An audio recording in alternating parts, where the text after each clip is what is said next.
Assalamu alaikum wa rahmatullah wa barakatuh. God is omnipresent. He is everywhere. He resides within all of us. His station is within our heart. Our heart is his throne, and our heart is his seat of justice. In this world, he is the creator, and he created so many things. And there are so many different things within this creation. There are so many colors. There are so many castes among humanity. There are so many religions. There are so many differences. Yet, we all come from one mother and father, and there is only one God. But all of these differences exist. And there is no reality to these differences. This is all part of what is called illusion. We, each of us, has to find truth. We have been sent to this world with a mission.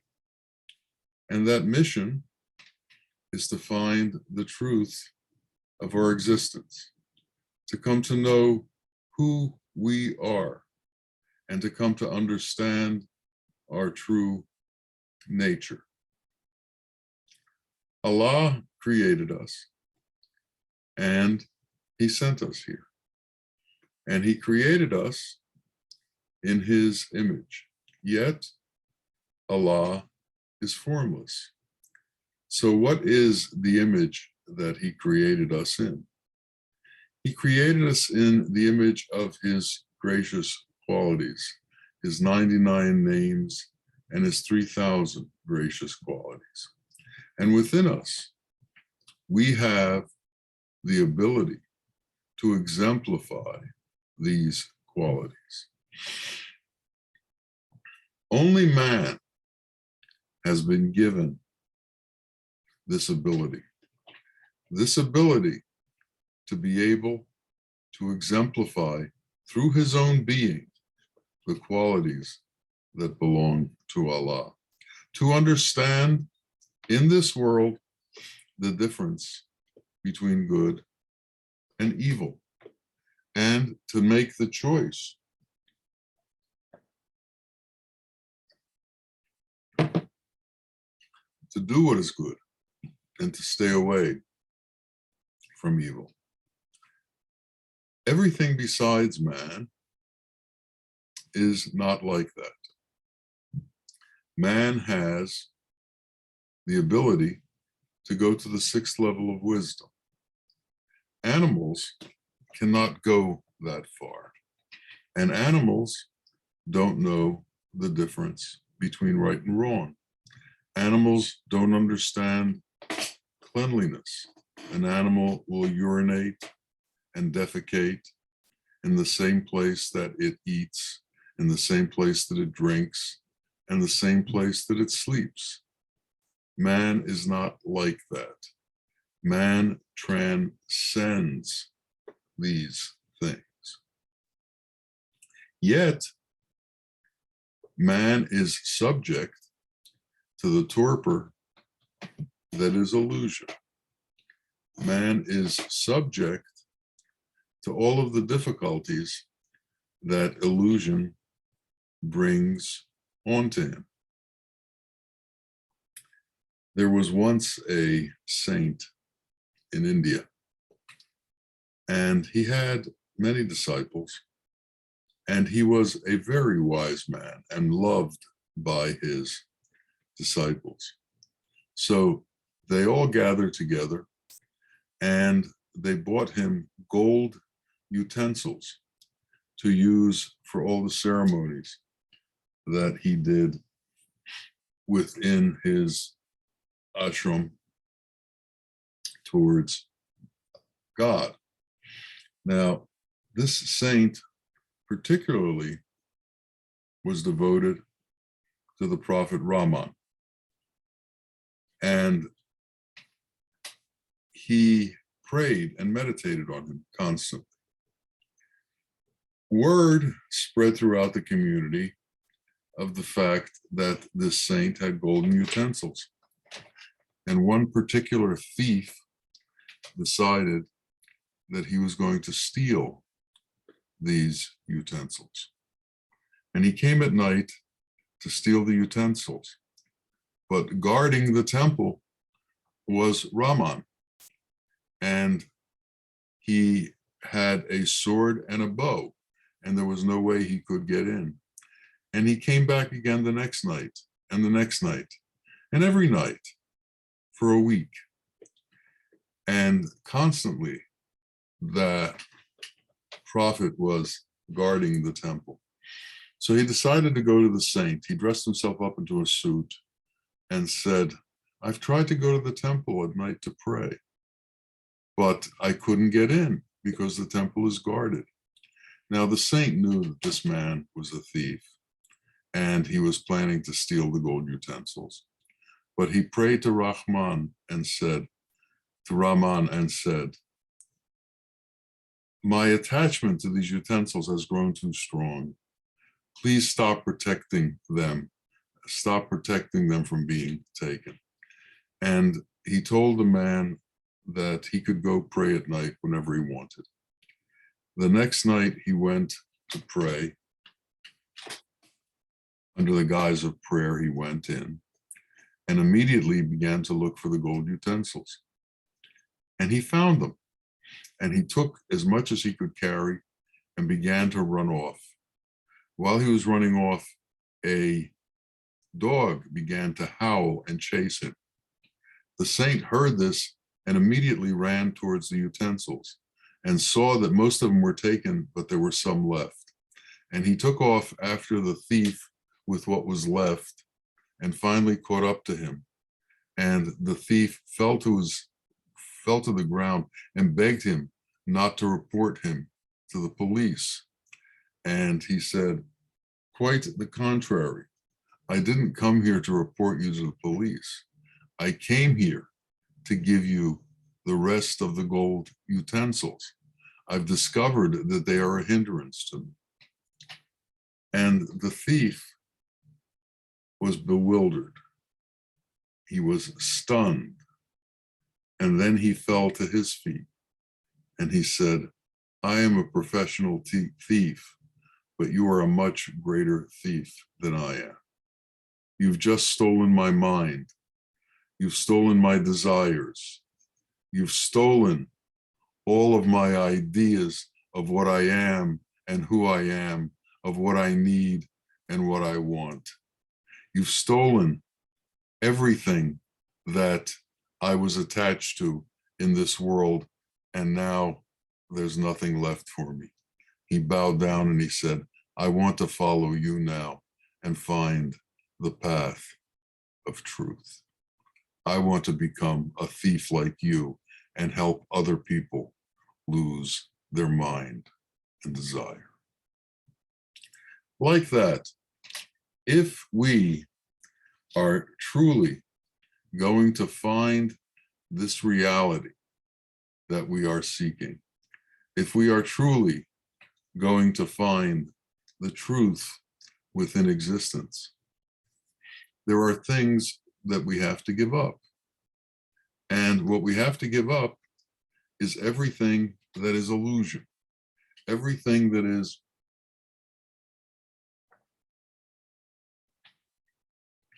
other than reality.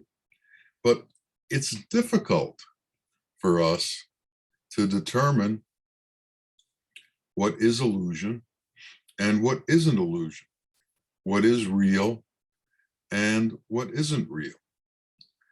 There's a story that I haven't told in ages about a young boy in India who was reading various texts, and they kept talking about illusion.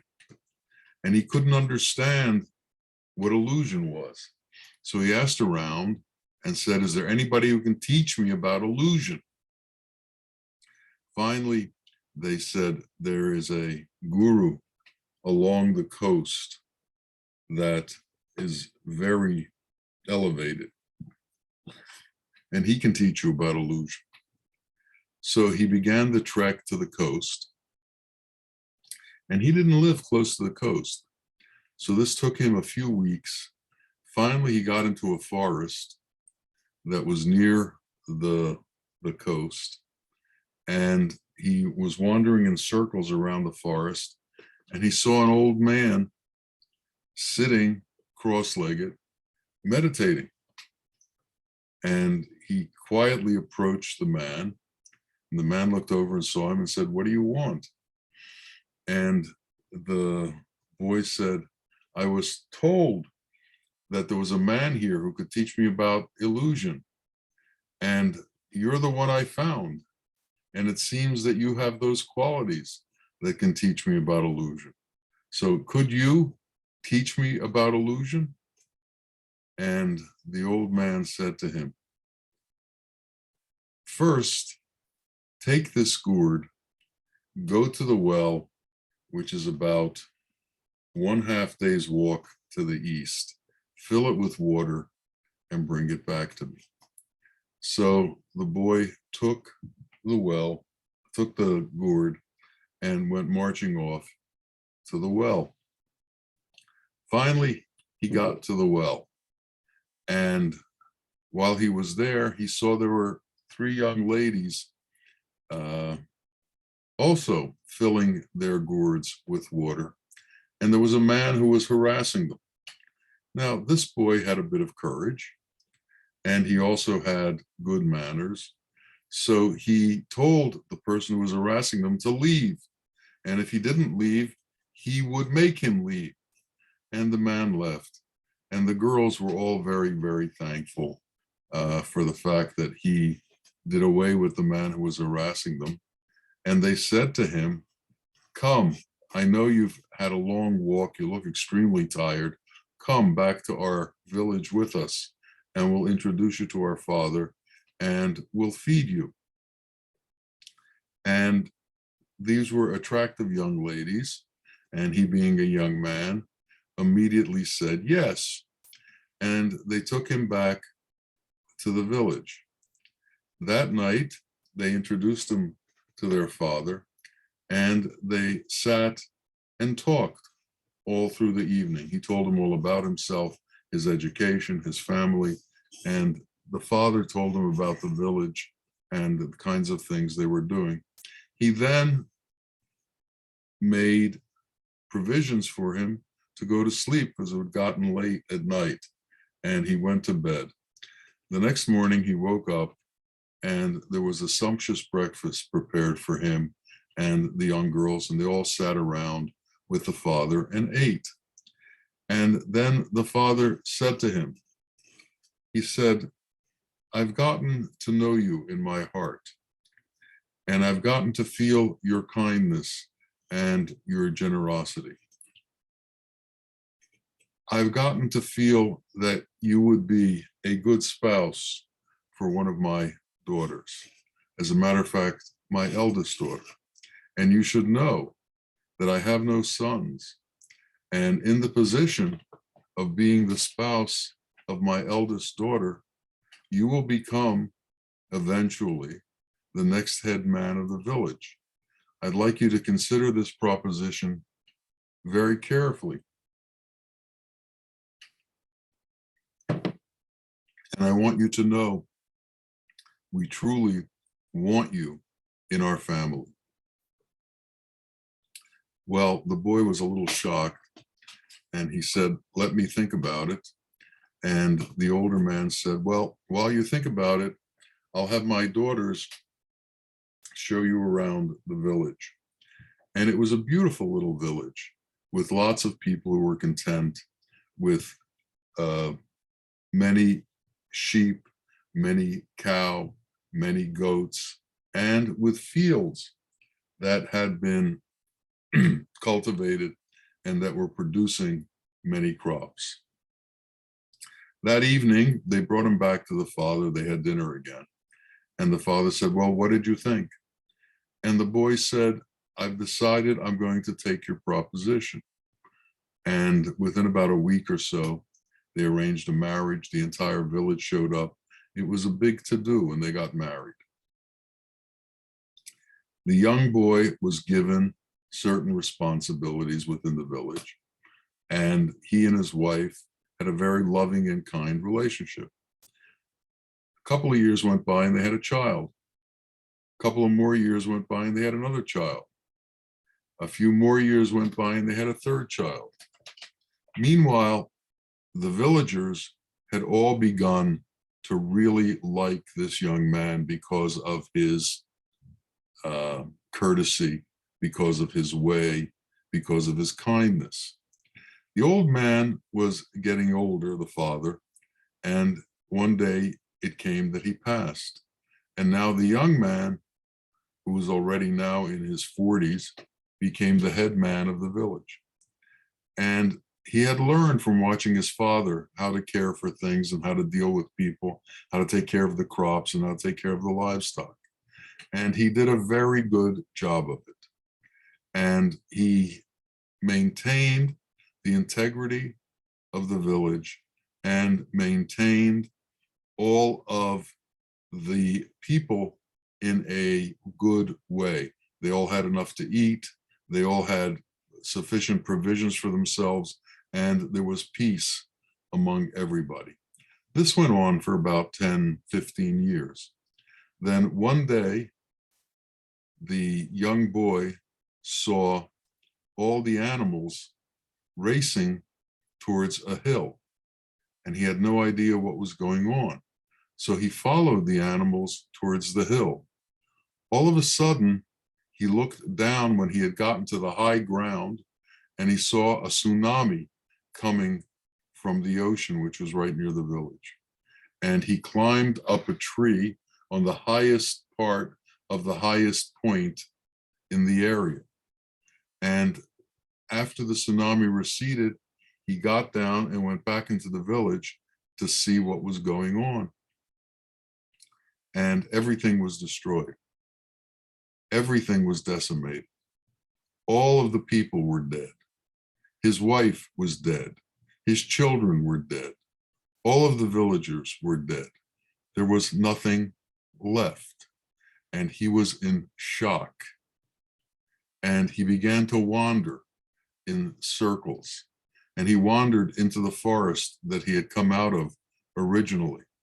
And after about a day of wandering, he ran into the same old man that he had met when he first got into the forest.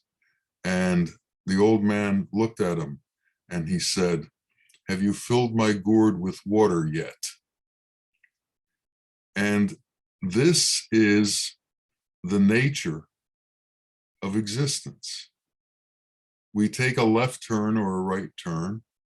All of a sudden we get involved in our life, and our life goes on, and our life comes before us in all of its intricate machinations, and then everything disappears. And this is illusion. So what is illusion? Everything is illusion. All that we are attached to is illusion. All that we hold dear is illusion. And where do we find the truth? The truth is only found in Allah. And in Allah, we can understand reality. But in order to understand the reality within Allah, we have to understand the true nature of ourselves and the true nature of our Creator. Why did the Sufis say, die before death? It means release yourself from this life of illusion before the physical death overtakes you, before the reality of death overwhelms you and you are no longer able to make those decisions on yourself.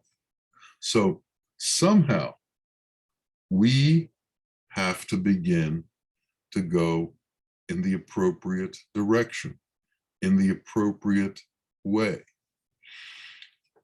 There were a group of shepherds that had cows and goats and sheep. And a tiger came and took one of the goats and ran off with it. And this was at the time of the prophet. And these shepherds lived right near Mecca. And the shepherds all began to chase the tiger. And the tiger stopped and began to talk to them and said, "You call yourself shepherds, but in truth, you are also thieves. And when people come through this area, you rob them and you take what belongs to others for yourself. In the same way, this goat belongs to me. God has given it to me as a provision, but you're not allowing me to have it.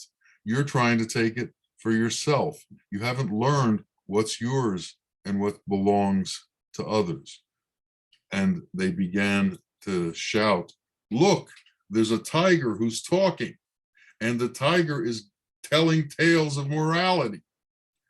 And they began to become bewildered and to tell their friends about this tiger, and they all came to see the tiger. And the tiger looked at him and said, "The true prophet of God is right near here, and you came to see a talking tiger. What you need to do is find the truth, and you're not going to find it through a talking tiger. You're going to find it through the prophet. So go and find the prophet and ask him to give you the truth." And they left the tiger and they went to see the prophet, and he gave them the kalima, and they became part of the prophet's ulama, the prophet's following. But on their own, they never would have gone. And who was this talking tiger? It was Gabriel, who came sent by God to bring people towards the truth, to bring people towards reality. In our life, we have constant choices we need to make. And these choices have to do with going towards truth, going towards reality, encountering reality, or maintaining our life in illusion and working at the maintenance of this life in illusion. This life of illusion becomes a comfort to us, and we become afraid to lose it. So what do? We spend our time and effort and energy to maintain this illusion that we have in front of us. And this becomes the major work in our life, when the major work in our life is actually to find out who we are. The major work in our life is actually to find out who our Lord is. The major work in our life is to become one who knows the truth and is able to incorporate the truth into their own being and then become an exemplar of God's manifestation within man on earth. And this is what the Sheikh is. This is what the prophets are. This is what the holy ones are. And they are here not just to show themselves, not to exemplify themselves, but to be examples for us of what we are capable of becoming. They are a mirror for us. They are the finality of our destination. They are the roadmap for our progress. They are the shining light that shows us the way through the darkness to find the truth of who we are. And if we can take on this path, if we can take on this road, if we can take on this idea and this intention and follow this intention, then truth will come to us. We are Allah's greatest creation, and He created us to know His secret, just as He knows our secret. This is the intention of our creation. So we should follow through on that which is intended for us. And what is intended for us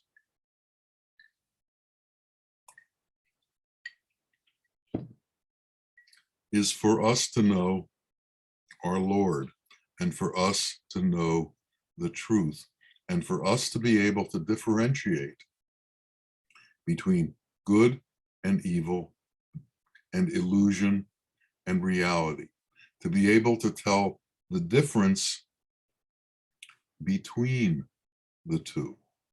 And we have to, each of us, make the effort to come to know that. And to do that, we have to seek knowledge. We have to seek truth. And we have to seek a contemplation that can take us towards truth. And the contemplation of the Sufis, the main meditation of the Sufis, the main recitation of the Sufis, to find that open space where truth exists, to open up our hearts so that Allah finds His place there, to lift the veils from us that illusion has put on us. The main recitation is La ilaha illallah. And the repetition of La ilaha illallah is what will break our ties to illusion and bring us towards reality. There are 43,200 breaths per day. The true Sufi repeats La ilaha illallah for these 43,200 times. It becomes an automatic, constant reverb within his being. It never stops. It goes on and on and on. And people ask, well, how do you get it to go on and on? Doesn't it take immense concentration? And in fact, in the beginning it does. But it's like the well that pumps water. After a while, the water just flows. And after a while, La ilaha illallah will flow within us. But we have to have the intention to carry it with us wherever we go. We have to have the intention to carry it with us at all times without letting go of it. We have to have the intention of knowing in every situation that only Allah exists. We have to be constantly aware of that. And if we are constantly aware of that, then a change occurs in our being. The veils in our being are lifted. Ignorance is replaced by wisdom, and we become more and more attuned to the truth. And as we become attuned to the truth, we become attuned to the qualities of Allah. And Rahman and Rahim become natural to us. Mercy and justice become natural to us. Evil has no place near us and cannot influence us and cannot cling to us, because we are the opposite of that. We have entered into the realm of purity. There are many, many, many different kinds of food in the world, and in different locations, different people eat different things. Some eat hot, some don't like spices, there are so many different variations, but one thing is common everywhere: water.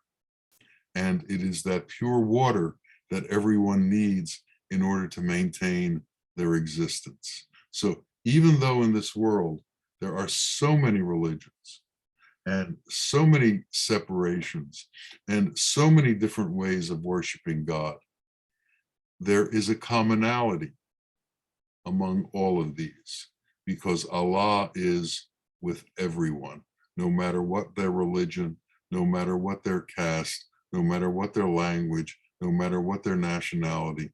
Allah is with them. And we must, in order for us to move forward, recognize the fact that Allah is with everyone.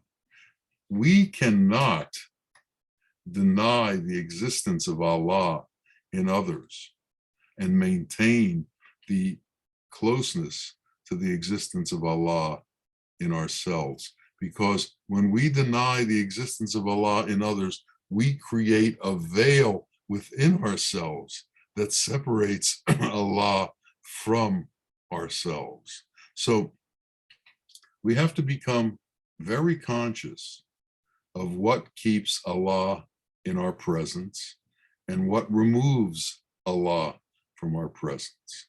Now, when I say remove, I mean we create a separation between ourselves and Allah. And what is this separation? This separation is falling away from unity. This separation is looking to exclusivity. This separation is looking to differences. This separation is looking to high and low. This separation is looking to being more than someone else. We must understand humility. We must become small, because in relationship to Allah, we are insignificant. In relationship to Allah, we are very, very small. But Allah has the ability to make us real. Allah has made us in such a way that we can understand the nature of existence, but we can only understand this through Him and through our connection with Him and through our integration with His truth. So we have to open up ourselves to that truth. We have to open up ourselves to that reality. We have to accept that existence, and we have to understand that to know who He is, we have to lose our mind, and we have to lose our desire, and we have to lose our karma, and we have to lose our lust, and we have to lose our torpor, and we have to lose our illusion, and we have to lose all of the things that hold us and connect us to this earth. Now, this is the beginning of the path, and every step we take is still the beginning of the path. We are students, and we are constantly students. And no matter how many years we've been doing this, we're still students. Allah is beyond our knowing, beyond our imagination. And as soon as we think that we know everything, we've lost our way, and we have become Satan. We have become the one who tells God that I know better than you, that I know what is right and what is wrong for you and for myself. We can't take that position. We have to stay small. Bawa called himself the Ant-Man, the most insignificant of creatures in this world, yet we saw His great light. We saw His great nature. We saw God's qualities within Him, yet How great is God, as if he is small and tiny and insignificant in comparison to that. So we have to understand the nature of our Lord. We have to understand the nature of our Lord to understand the nature of ourselves. And we can only find ourselves when this illusory self that is attached to this illusory world disappears. When this illusory self no longer clings to its own existence, no longer holds on to its illusory nature in such a way that we push away truth on behalf of our illusory self, this being that we have created in our lifetime, that we have given titles to, that we have given possessions to, that we have given everything that we have to. Instead of giving all of that to ourselves, we should be giving that to God. Because every step that we take towards him, he'll take 10 steps towards us. In every prayer that we do on his behalf, he does 10 prayers towards us. In every exaltation we give to him, he does 10 times towards us. So we become elevated as we elevate him. We become larger in truth as we give up our imagined truth. The purpose of this life is to become Insan Kamil. The purpose of this life is to know truth. The purpose of this life is to know reality. And we have to ask Allah with every breath, make us real. Make us understand reality. Take us from illusion and take us towards truth. I do not exist, only you exist. I do not exist, only you exist. And when this permeates my being and is truly understood, then we will truly know who we are, because Allah has put himself within us. And to know that part of ourselves, we have to give up every other part of ourselves. So may it come to pass that all that is illusion fades from us. All that isn't real fades from us. All of this make-believe that we have been living our life on disappears, and all that exists are the qualities and Allah, and that truth becomes known to us, understood by us, and is integrated within us. May we all come to know that point where man is God and God is man, where we all understand reality. May Allah's blessings fall upon each of us to take us to that place of understanding and take us to that reality. May Allah's grace fall upon each of us so that truth becomes who we are and every falsehood is taken from us. Ameen, ameen. Ya Rabbil Alameen. Assalamu alaikum wa rahmatullahi wa barakatuh.